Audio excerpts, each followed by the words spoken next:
Hey guys, welcome back to the channel R study Adda. तो आज हम देखने वाले हैं क्लास 10th हिंदी के नेताजी का चश्मा चैप्टर के फुल एक्सप्लेनेशन को, जिसे लिखा है स्वयं प्रकाश जी ने। ठीक है, इसके राइटर कौन है? स्वयं प्रकाश जी। तो इस चैप्टर में आखिर बताया क्या है, मैं एक बार बता देती हूँ आपको। इस फुल चैप्टर में सुभाष चंद्र बोस जी हैं, उनके चश्मे को लेकर डिस्कशन हुआ है। ठीक है, जो उनकी मूर्ति पर चश्मा क्यों नहीं है, कैसे, ये सब कुछ डिस्कस हुआ है। तो चलते हैं फटाफट से इस चैप्टर के एक्सप्लेनेशन को देखते हैं। हलादार साहब को हर 15वें दिन कंपनी के काम के सिलसिले में उस कस्बे से गुजरना पड़ता था। कस्बा बहुत बड़ा नहीं था जिसे पक्का मकान कहा जा सके, वैसे कुछ ही मकान, और जिसे बाजार कहा जा सके वैसा एक ही बाजार था। मतलब जिस कस्बे से वो गुजरा करते थे वहाँ पर मकान अच्छे नहीं बने हुए थे, कुछ ही मकान थे, और जिसे बाजार कहा जा सके ऐसा कोई बाजार भी नहीं था, हल्की फुल्की सी दुकानें थी। बट हाँ, उस कस्बे को कस्बा कहा जा रहा था और बाजार को बाजार। तो दुकान चाहे 2 हो या 4, बाजार को तो बाजार कहा ही जाएगा। कस्बे में एक लड़कों की जो कस्बा था उसमें एक लड़कों का स्कूल था और एक लड़कियों के लिए। एक सीमेंट का छोटा सा कारखाना था, 2 ओपन एयर सिनेमा घर और नगर पालिका भी थी। तो उस कस्बे में एक लड़कों के लिए स्कूल था, एक लड़कियों के लिए। साथ ही साथ क्या था? छोटा सा कारखाना, मतलब फैक्ट्री भी थी, और 2 ओपन सिनेमा घर। भाई यहाँ तो सिनेमा घर भी थे, और एक नगर पालिका बैठती थी। नगर पालिका नाम ट्रांसफर होता रहता था अफसरों का। नगर पालिका तो थी, कुछ ना कुछ करती रहती थी। ठीक है, नगर पालिका जो वहाँ पर बैठती थी वो कुछ ना कुछ करती रहती थी। कभी कोई सड़क पक्की करवा दी, कभी कुछ पेशाब घर बनवा दिए, कभी कबूतरों की छतरी बनवा दी, तो कभी कभी सम्मेलन करवा दिए। इसी नगर पालिका के किसी उत्साही बोर्ड या प्रशासनिक अधिकारी ने एक बार शहर के मुख्य बाजार के मुख्य चौराहे पर नेताजी सुभाष चंद्र बोस की एक संगमरमर की प्रतिमा लगवा दी। तो जो नगर पालिका थी वो कभी अच्छी सड़कें बनवा देती थी, कभी पेशाब घर यानी टॉयलेट्स बनवा देती थी, कबूतरों के लिए घर बनवा देती थी, मतलब छतरी, छाया हुआ सा एक पार्ट जहाँ पर कबूतर आकर रह सकें, बनवा दिया करती थी। और नगर पालिका कभी कभी कवि सम्मेलन भी करवा देती थी जिसमें कविताएं होती हैं। और साथ ही साथ इसमें क्या था, नगर पालिका में कोई अधिकारी आया होगा जिसे बड़ा उत्साह रहा होगा, तो उसने प्रशासन के अधिकारियों से कहकर एक मूर्ति लगवाई थी उसी कस्बे के चौराहे पर, जो कि किसकी थी? जो थी सुभाष चंद्र बोस जी की। और बनी हुई किसकी थी? संगमरमर की बनी हुई थी, सफेद कलर की मूर्ति संगमरमर की बनी हुई थी। तो यह कहानी उसी प्रतिमा के बारे में है, यानी उसी मूर्ति के बारे में है, बल्कि उसके भी एक छोटे से हिस्से के बारे में। वो मूर्ति थी, उसके भी एक छोटे से हिस्से के बारे में दी गई है। तो आइए फटाफट से देखते हैं। तो पूरी बात तो अब पता नहीं, मतलब यहाँ पर जो बात कही जाएगी वो हमें पूरी क्लियर नहीं है, हम बस सोच रहे हैं। ठीक है, ये पैराग्राफ केवल हम सोच रहे हैं।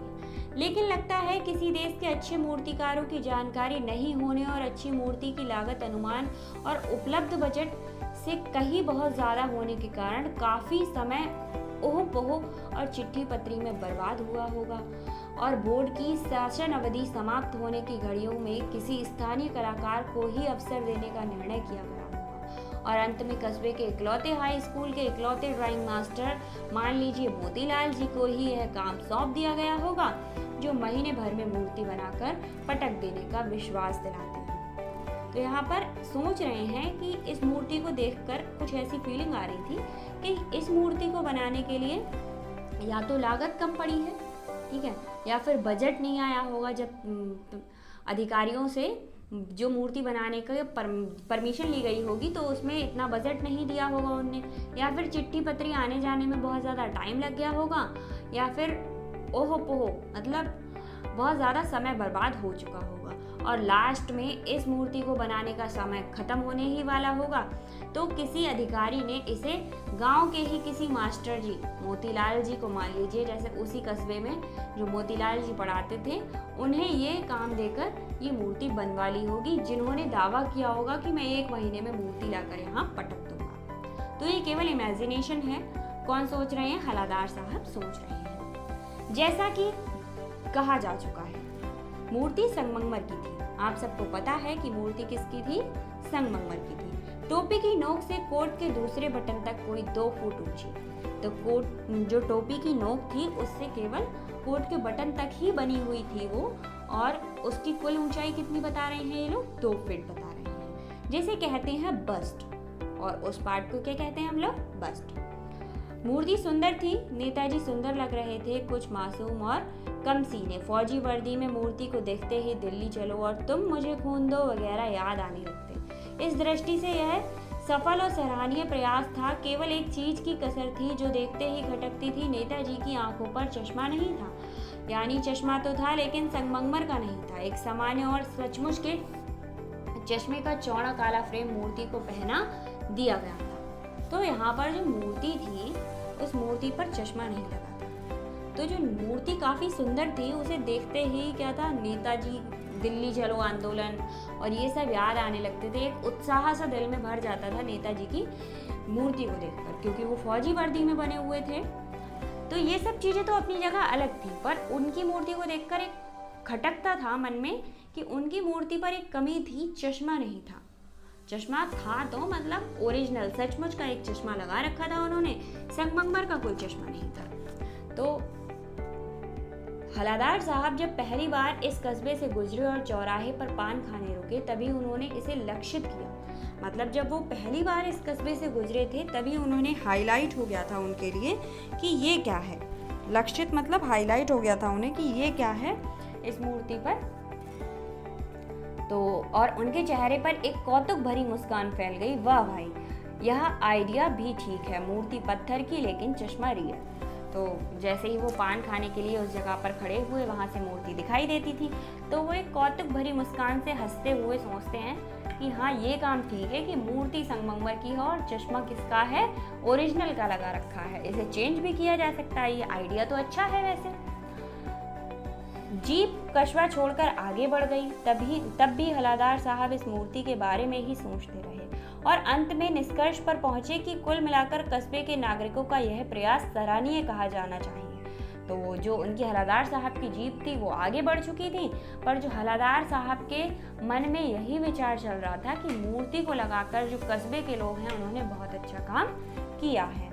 महत्व मूर्ति के रंग रूप या कद का नहीं था, उस भावना का था जो वरन तो देशभक्ति की आजकल मजाक की चीज होती है। ठीक है, मतलब वहाँ पर रंग रूप मूर्ति का कोई मायने नहीं रख रहा था। हलादार साहब के मन में एक ही बात आ रही थी कि इन लोगों ने कम से कम ये सोचा तो, देशभक्ति के बारे में कुछ तो सोचा। ठीक है। दूसरी बार जब हलादार साहब उधर से गुजरे तो उन्हें मूर्ति में कुछ अंतर दिखाई दिया। ध्यान से देखा तो पाया चश्मा दूसरा था। तो जब दूसरी बार हलादार साहब उस जगह से गुजर रहे थे तो उन्होंने देखा, अरे मूर्ति पर तो दूसरा चश्मा लग गया। और हलादार साहब भी बड़े चालू, भाई उसी मूर्ति को क्यों देखते रहते हो आप? चलो देखते हैं आगे क्या होता है। पहले मोटे फ्रेम वाला चौकोर चश्मा था, अब तार के फ्रेम वाला गोल चश्मा। पहले कौन सा चश्मा था? मोटे फ्रेम वाला चौकोर चश्मा। इन चीजों को आप ध्यान रखिएगा क्योंकि क्वेश्चन आंसर में कई बार पूछा जाता है। अब तार के फ्रेम वाला लग गया था, ठीक है, तार का फ्रेम बना हुआ था। हलादार साहब का कौतुक और बढ़ गया, मतलब और कंफ्यूजन में हो गए वो, क्या है ये? वाह भाई, क्या आइडिया है। मूर्ति कपड़े नहीं बदल सकती लेकिन चश्मा तो बदल सकती है। तो मूर्ति क्या नहीं बदल सकती? कपड़े नहीं बदल सकती, पर इन लोगों ने अच्छा आइडिया लगाया है कि मूर्ति चश्मा तो बदल सकती है। तीसरी बार फिर नया चश्मा था, मतलब जब तीसरी बार 15वें दिन वो फिर आए तो फिर नया चश्मा था। हलादार साहब की आदत पड़ गई थी हर बार कस्बे से गुजरते समय चौराहे पर रुकना, पान खाना और मूर्ति को ध्यान से देखना। तो जब भी हलादार साहब उस कस्बे से गुजरते थे तो पान जरूर खाते थे जीप रुकवाकर अपनी, और उस मूर्ति को बड़े ध्यान से देखते थे। एक बार जब कौतूहल दुर्दमानीय हो उठा तो पान वाले से पूछ ही लिया, मतलब जब हलादार साहब पर नहीं रहा गया, 2-3 महीने बीत चुके तो उन्होंने पान वाला जो था उनका जिससे वो पान खाते थे उससे पूछ ही लिया, क्यों भाई क्या बात है, यहाँ तुम्हारे नेताजी का चश्मा हर बार बदल जाता है, कैसे? तो उन्हें हलादार साहब ने अपने पान वाले से पूछा कि ये चश्मा हर बार बदल जाता है, ऐसा कैसे हो जाता है? तो पान वाले के खुद के मुंह में पान ठुसा हुआ था और एक काला मोटा और खुश मिजाज आदमी था। हलादार साहब का प्रश्न सुनते ही आंखों हंसा। मतलब जो पान वाला था कैसा था? मोटा सा, काला सा, और उसके खुद के मुंह में एकदम पान ठुसा हुआ था और हमेशा हंसता रहता था। ठीक है, खुशमिजाज आदमी था। हवलदार साहब का जब वो ये प्रश्न सुनता है कि ये चश्मा कैसे चेंज हो जाता है, तो वो अपनी आंखों ही आंखों हंसने लगता है। एक होता है ना, स्माइल करते हैं हम आंखों से, वो चीज। उसकी तोंद थिरकती, काफी मोटा था तो उसकी तोंद भी हिलने लगती थी जब वो हंसता था। पीछे घूमकर उसने दुकान के नीचे पान थूका। वो पीछे घूमा और अपनी दुकान के नीचे उसने अपने मुंह में जो पान था उसको थूक दिया और अपनी लाल काली बत्तीसी दिखाकर, उसकी बत्तीसी पान खाकर लाल और काली हो चुकी थी, तो बोला, बत्तीसी दिखाते हुए बोला हंसते हुए, कैप्टन चश्मे वाला करता है, कैप्टन चश्मे वाला करता है। कैप्टन चश्मे वाला कौन है आखिर, देखते हैं भाई क्या करता है। किसने क्वेश्चन किया? हवलदार साहब ने। क्या करता है? हवलदार साहब कुछ समझ ही नहीं पा रहे थे। चश्मा चेंज कर देता है, पान वाले ने समझाया। फिर हवलदार साहब से उसने कहा कैप्टन चश्मे वाला करता है, तो इस चीज को हवलदार साहब बिल्कुल भी नहीं समझ पाए कि ये क्या कह रहा है। तो फिर उन्होंने डीपली समझाया। किसने समझाया? पान वाले ने समझाया आराम से, क्या मतलब है। हवलदार साहब पूछते हैं क्या मतलब है, क्यों चेंज कर देता है। हवलदार साहब अब भी नहीं समझ पाए, तो हवलदार साहब फिर भी नहीं समझ पा रहे थे। कोई गिरा का गया समझो। तो जो पान वाला है वो क्लियर करता है। कैसे क्लियर करता है? देखिए, कोई ग्राहक आ गया समझो, उसके चौड़े चौखटे चाहिए, उसको चौड़ा चौखट चाहिए तो कैप्टन किरदार में लगाए तो उससे मूर्ति वाला दे देता है। उधर दूसरा बिठा दिया। अब ये लाइन बिल्कुल हमारी समझ से परे है। आगे देखते हैं, फिर बताते हैं। अब हवलदार साहब को बात कुछ समझ आई। क्या बात समझ आई? जो पान वाला था वो कहना चाह रहा था कि कोई ग्राहक अगर आ जाता है कैप्टन चश्मे वाला के यहाँ और उसको उसी मूर्ति पर लगा हुआ चश्मा अगर चाहिए होता है, वही फ्रेम, तो कैप्टन चश्मे वाला क्या करता है, उस मूर्ति का चश्मा उतार कर नया चश्मा लगा देता है और वो फ्रेम उस व्यक्ति को दे देता है जिसको वो चाहिए। तो अब हवलदार साहब को कुछ समझ आई। एक चश्मे वाला है जिसका नाम है कैप्टन। क्या है? एक चश्मे वाला है जिसका नाम है कैप्टन। उसे नेताजी की बगैर चश्मे वाली मूर्ति बहुत बुरी लगती है, बल्कि आहत करती है। तो एक कैप्टन थे जिसका नाम था, जिसको हम चश्मा बेचते थे इसीलिए चश्मे वाला कहने लगे थे। तो उनको नेताजी यानी सुभाष चंद्र बोस की बिना चश्मे वाली मूर्ति बहुत बुरी लगती थी। उनको अंदर से बड़ा बुरा लगता था, इसीलिए उन्होंने क्या किया था, मानो चश्मे के बगैर नेताजी को अब असुविधा हो रही, मतलब उन्हें ऐसा फील होता था कि नेताजी को अगर चश्मा नहीं लगा है तो उन्हें असुविधा सी हो रही है। इसीलिए वह अपनी मोटी सी दुकान में चश्मे उपलब्ध गिने चुने फ्रेमों में से एक नेताजी की मूर्ति पर फिट कर देता। वो हमेशा क्या करता था, अपनी छोटी सी दुकान में से हमेशा एक फ्रेम क्या करता था, नेताजी के फेस पर फिट कराता था। जो उस पर फिट बैठता था वही लगा देता था। लेकिन जब कोई ग्राहक आता तो उसे वैसे ही फ्रेम की दरकार होती जैसा मूर्ति पर लगा हो। ऐसा होता है कि जब हम किसी सामने वाले बंदे को देखते हैं और हमें वो चीज़ अच्छी लग जाती है उस पर लगी हुई, तो हमें वही चाहिए होता है, जबकि खुद पे वो अच्छी लगे तो वो नहीं चाहिए होता है। तो जैसे ही वो सुभाष चंद्र बोस जी की मूर्ति पर चश्मा लगाता, किसी न किसी इंसान को वो अच्छा लग जाता और वो कहता मुझे ये चाहिए। तो उसके पास तो होता नहीं था चश्मे वाला के पास, तो वो क्या करता, मूर्ति के पास जाता, उतारता और उसको दे देता और नया चश्मा मूर्ति पर लगा देता। तो कैप्टन वाला क्या करता था, चश्मे वाला मूर्ति पर लगा फ्रेम संभवतः नेताजी से क्षमा मांगते हुए, ऐसा नहीं था एकदम से गया और उतार लिया। तो जो कैप्टन वाला था वो नेताजी यानी सुभाष चंद्र बोस जी से क्षमा मांगते हुए लाकर ग्राहक को दे देता था और बाद में नेताजी को दूसरा फ्रेम लौटा देता था, फिर से दूसरा फ्रेम उनकी आंखों पर लगा देता था। वाह भाई खूब, क्या आइडिया है। कौन कह रहा है? हवलदार साहब कहते हैं, वाह भाई क्या खूब, क्या आइडिया है। लेकिन भाई एक बात अभी भी समझ नहीं आई। हवलदार साहब ने पानवाला से फिर पूछा। तो जो पानवाला था उससे एक क्वेश्चन फिर से करते हैं। उन्हें फिर से कोई कंफ्यूजन रहा था। नेताजी को ओरिजिनल चश्मा कहाँ है, मतलब जो उनकी मूर्ति के साथ वाला चश्मा है वो कहाँ है आखिर, ये नकली चश्मा क्यों लगाया जाता है उनके। तो पान वाला दूसरा पान मुंह में ठूसा हुआ था। अब उसने इतनी बात बताने के बाद हवलदार साहब सोच में पड़ गए और पान वाले ने क्या किया, फिर से पान बनाया और अपने मुंह में ठूस लिया। दोपहर का समय था, दुकान पर भीड़ भाड़ अधिक नहीं थी वह फिर आंखों ही आंखों हंसा।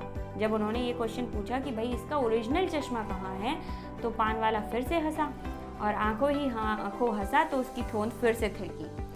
कत्थे की डंडी फेंक पीछे मुड़कर उसने नीचे पीक थूकी और मुस्कुराता हुआ बोला। उसने फिर से क्या किया, अपना पान पीछे जाकर थूका और फिर से मुस्कुराता हुआ बोला, मास्टर बनाना भूल गया। मास्टर बनाना एक मतलब हंसी वाली बात में बोला, अरे मास्टर बनाना भूल गया। ठीक है, पान वाले के लिए एक मज़ेदार बात थी, लेकिन हलादार साहब के लिए चकित और द्रवित करने वाली बात थी। तो पान वाला तो वहाँ रेगुलर रह रहा था, उसके लिए तो ये हंसने वाली बात थी, क्योंकि उसे ये भी पता था ये मूर्ति किसने बनाई है, कैसे लगी है, सारी कंडीशंस उसे पता थी। पर जो हलादार साहब थे वो तो 15 दिन बाद गुजरते थे उस रास्ते से, तो उनके लिए यह बात बहुत चकित करने वाली थी। यानी वह ठीक ही सोच रहे थे। मतलब इससे पहले जो फर्स्ट पैराग्राफ में उन्हें इमेजिनेशन किया था ना मूर्ति को देखकर कि किसी नॉर्मल से आदमी को दे दी गई होगी और ये मूर्ति बन गई होगी, तो वो चीज़ उनकी सही निकली। ठीक है, या कि मूर्ति के नीचे लिखा मूर्तिकार मास्टर मोतीवाला वाकई कस्बे का अध्यापक था। जैसा उन्होंने सोचा था बिल्कुल वैसा ही था, वो कस्बे का अध्यापक था, उसका नाम भी मोतीवाला ही था। बेचारे ने महीने भर में मूर्ति बनाकर पटक देने का वादा किया होगा, बना भी ली होगी, लेकिन पत्थर में पारदर्शी चश्मा कैसे बना था।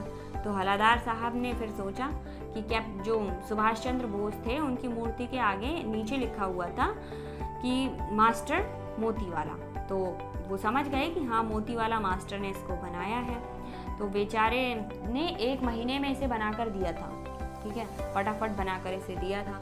तो हलादार साहब सोचते हैं कि संगमरमर का जो चश्मा था वो बना भी देता तो पारदर्शी चश्मा कैसे बना पाता, संगमरमर तो पारदर्शी होता नहीं है।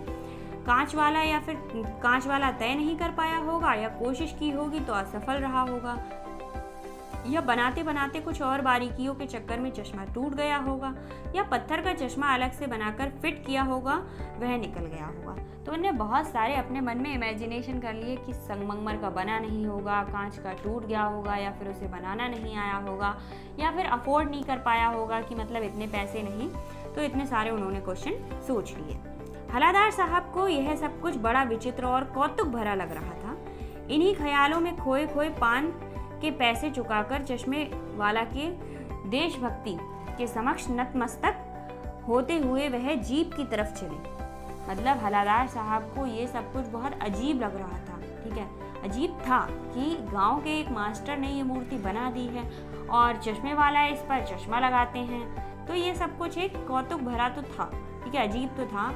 इन्हीं ख्यालों में खोए खोए उन्होंने पान वाले के पैसे दिए और उधर से चलने लगे। उनकी जीप खड़ी हुई थी, तो पर वो एक बात को सराहना दे रहे थे कि जो चश्मे वाला है वो मूर्ति का फ्रेम चेंज करते हैं और लगाते हैं, खाली नहीं छोड़ते मूर्ति को।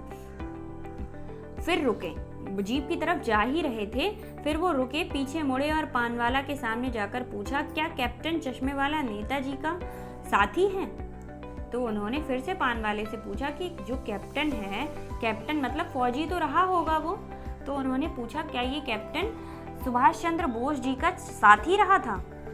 तो चश्मे वाला का साथी था, या आज़ाद हिंद फौज का कोई भूतपूर्व सिपाही था? तो उन्होंने फिर से पूछा, या फिर कोई पुराना सिपाही था या फिर उनका साथी था? तो पान वाला नया पान खा रहा था। भाई कितने पान खाता है ये? 3 पान तो खा चुका है, तो ये फिर से एक नया पान खा रहा है। और हलादार साहब के क्वेश्चन है कि वो ख़त्म ही नहीं हो रहे हैं। वो फिर से क्वेश्चन कर ले रहे हैं कि चश्मे वाला उनका साथी है या फिर पुराना फौजी है। अब पान पकड़े अपने हाथ को मुंह में 1.5 इंच दूर रोक कर, मतलब वो अपने मुंह में पान डालने ही वाला था, 1.5 इंच उसने दूर ही रोक दिया अपना पान। उसने हलादार साहब को ध्यान से देखा। अब वो ये सोच रहा था ये मुझे पान क्यों नहीं खाने दे रहे हैं आज, इतने क्वेश्चन ये कहाँ से लेकर आए हैं। फिर अपनी लाल काली बत्ती सी दिखाई और फिर मुस्कुराया। उसने कहा भाई पान तो खाने को मिलेगा नहीं, अब इनका क्वेश्चन का आंसर ही दे दो। मुस्कुराकर बोला, नहीं साहब, वो लाडला क्या जाएगा फौज में, पागल है पागल, वो देखो वो आ रहा है, आप उसी से बात कर लो, फोटो वोटो छब्बा दो उसका कहीं।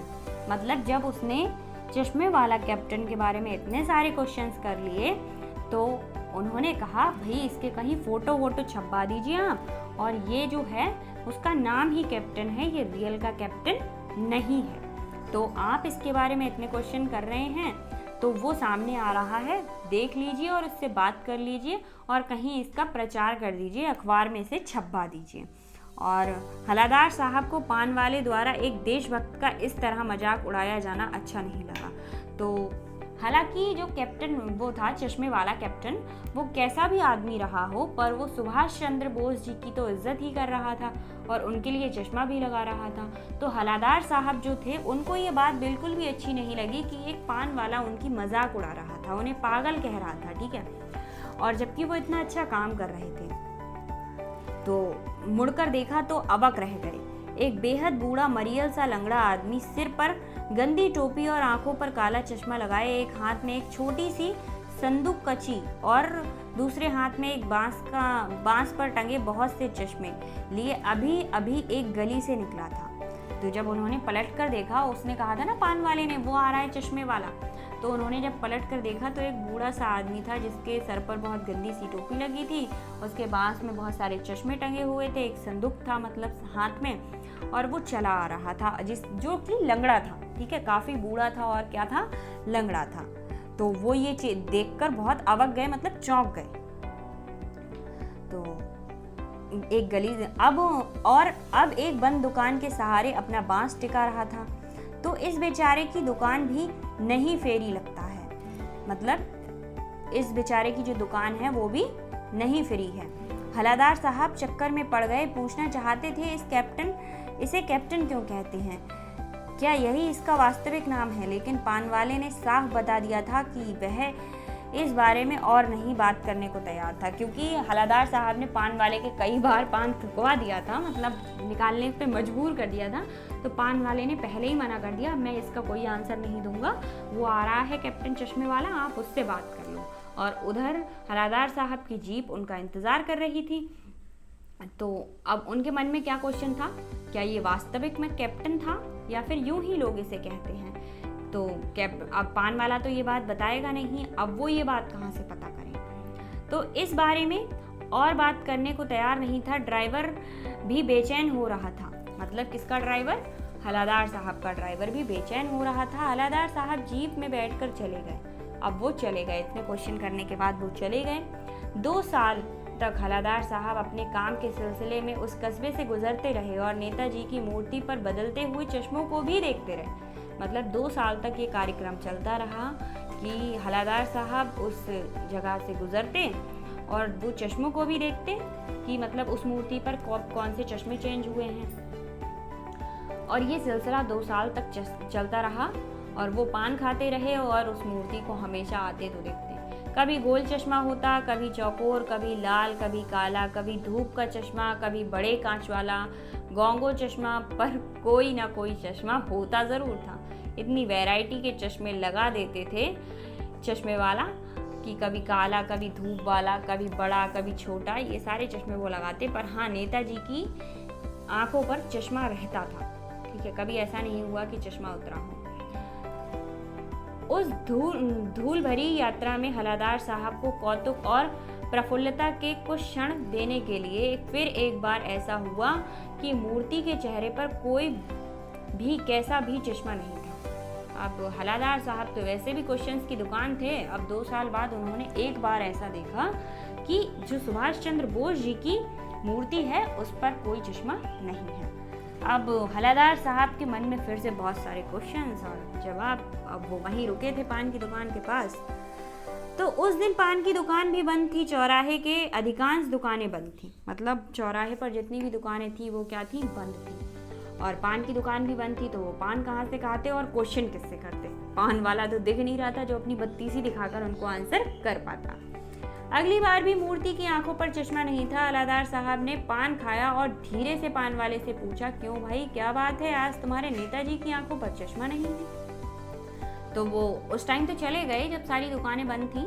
फिर वो अगली बार 15 दिन बाद आए तो उन्होंने फिर धीरे से पान खाते हुए धीरे से पूछा पान वाला से, क्या बात है, तुम्हारे नेताजी की आंखों पर चश्मा क्यों नहीं है, मतलब सुभाष चंद्र बोस जी की आंखों पर चश्मा क्यों नहीं है। पान वाला उदास हो गया। उसने पीछे मुड़कर मुंह का पान नीचे थूका और सिर झुकाकर अपनी धोती के सिरे से आंखें पोंछता हुआ बोला, साहब कैप्टन मर गया। मतलब जो पान वाला था वो पीछे गया, उसने अपना पान थूका और थोड़ा उदास था और उसने अपनी आंखें अपनी धोती के कोने से पोंछी, क्योंकि वो काफ़ी मोटा था तो उसे झुकना पड़ा। झुककर उसने अपनी आंखें पोंछी और हलादार साहब से कहा कि साहब कौन मर गया? कैप्टन मर गया। और कुछ नहीं पूछ पाया।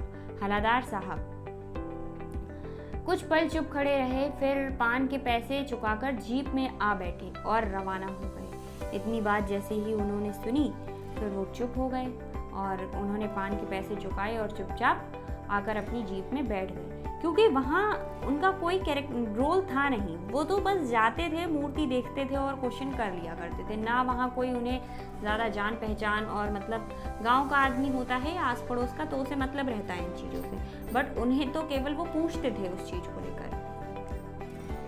अब बार बार सोचते क्या होगा उस कौम का जो अपने देश की खातिर घर गृहस्थी, जवानी, जिंदगी सब कुछ हो देने वालों पर भी हंसती है।